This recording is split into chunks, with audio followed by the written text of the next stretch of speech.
Son zamanlar yol polisi toy karvanları ilə bağlı tez-tez xəbərdarlıqlar edir. Bildirilir ki, adətən burada iştirak edən avtomobillər küçələrdə ya sıxlıq yaradırlar, ya da təhlükəli manevrlər edərək avtoşluqla məşğul olurlar.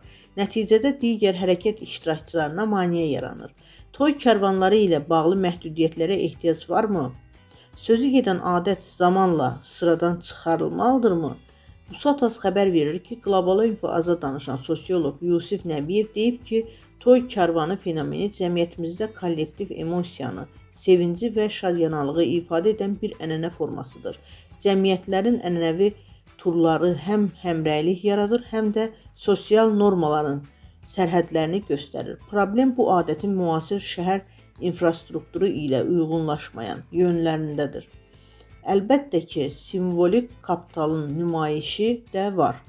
Yəni, kimin daha gürültülü, uzun, bahalı maşınlarla dolu bir karvanı varsa, o daha yüksək sosial statusu sahibi kimi görünür.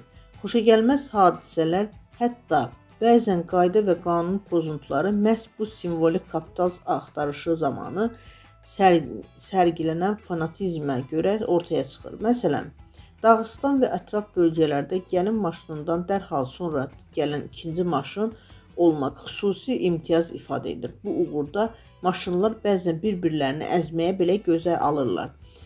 Sosioloqun fikrincə ənənələrin yenidən şərh olunmasına ehtiyac var.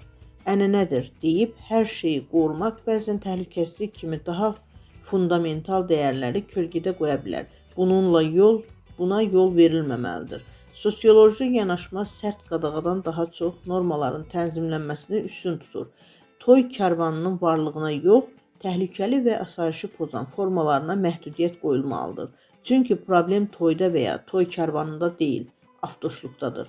Nəqliyyat eksperti Eldəniz Cəfərov bildirib ki, hər kəs istədiyi adətləri həyata keçirə bilər. Amma ümumi istifadədə olan yollarda belə ənənələri tətbiq etmək olmaz.